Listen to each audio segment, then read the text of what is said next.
Assalamualaikum warahmatullahi wabarakatuh. Perkenalkan nama saya Melinda. Di sini saya akan mempresentasikan hasil analisa jurnal saya. Di sini saya mempunyai dua jurnal. Yang pertama saya akan bahas secara tuntas, lalu nanti saya akan bandingkan dengan jurnal yang kedua. Jurnal yang pertama berjudul Hubungan Tingkat Stres dan Kecanduan Smartphone dengan Gangguan Kualitas Tidur pada Remaja di SMA Negeri 9 Binus, Manado, yang diteliti oleh Faradian Tarlemba, Afnal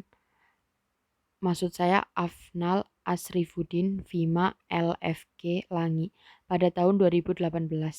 Metode penelitian menggunakan metode penelitian kuantitatif dengan metode survei analitik melalui pendekatan cross-sectional atau potong lintang.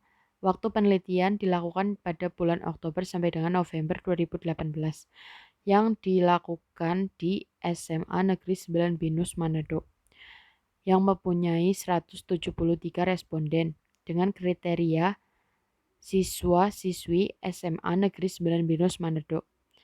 Instrumen yang digunakan pada penelitian ini adalah Perceived Stress Scale 10 Smartphone Assign Scale Short Version dan Pittsburgh Sleep Quality Index.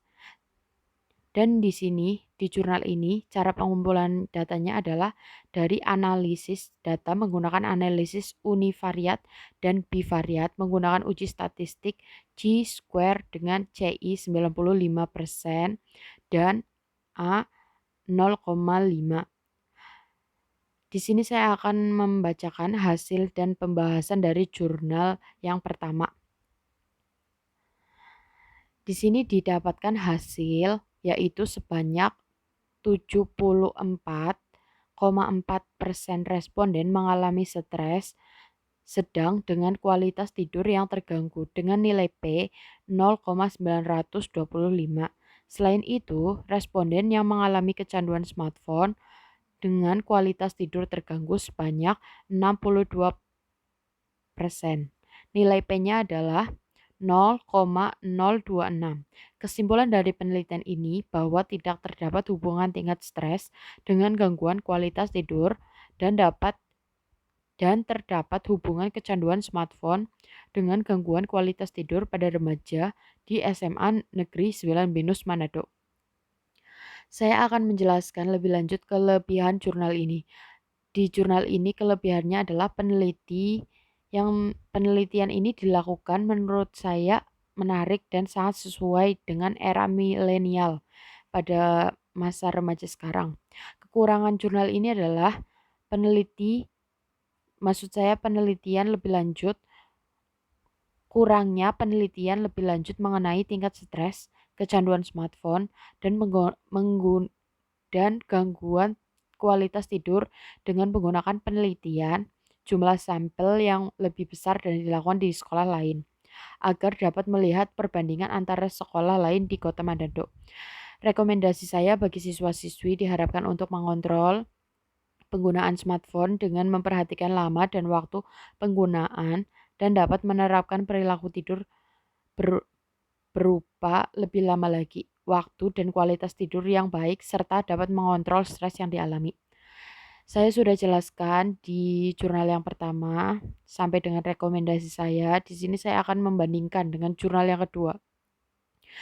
Di jurnal kedua saya mempunyai jurnal dengan judul Sleep Hygiene dengan Gangguan Tidur Remaja yang dilakukan oleh Niluh Agustini Purnama pada tahun 2018.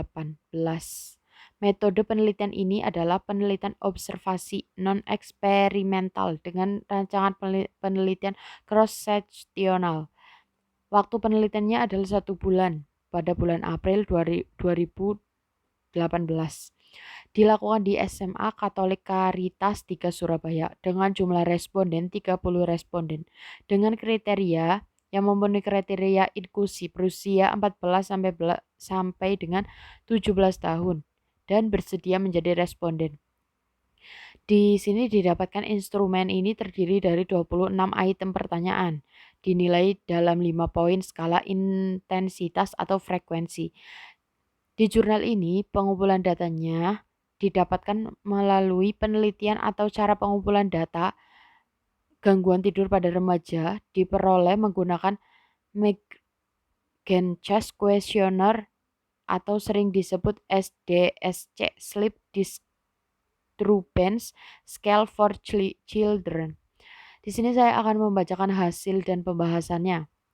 Hasil penelitian ini menunjukkan bahwa perilaku sleep hygiene remaja yang paling rendah dalam indikator kognitif, artinya remaja sering melakukan hal-hal yang membuat terjaga selama 1 jam sebelum tidur, bermain game, menonton televisi, melakukan aktivitas di tempat tidur, menggunakan tempat tidur untuk hal-hal lain selain tidur, misalnya menelpon, menonton, menonton televisi, bermain game, mengerjakan PR. Hasil ini sejalan dengan penelitian yang dilakukan Harmoniati, Sekartini, dan Gunardi pada tahun 2016 bahwa sebagian besar anak melakukan kebiasaan sebelum tidur yang juga mempengaruhi kualitas tidur seperti menonton TV atau bermain elektronik sebelum tidur. Di sini saya akan menjelaskan kelebihan jurnal pembanding jurnal 2 ini. Maksud saya kelebihan penelitian ini yang dilakukan menurut saya sangat bagus karena bertujuan mengidentifikasi hubungan sleep hygiene dengan gangguan tidur pada remaja. Namun di sini juga ada kurangnya penjelasan secara rinci tentang program pendidikan kesehatan tentang sleep hygiene efektif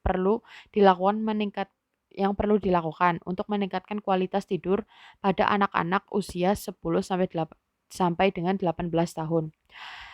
Di sini saya akan merekomendasikan pada jurnal ini program pendidikan kesehatan di sekolah tentang sleep hygiene efektif yang perlu dilakukan untuk meningkatkan kualitas tidur pada remaja. Sekian saya telah membacakan hasil analisa jurnal saya. Sekian, wassalamualaikum warahmatullahi wabarakatuh.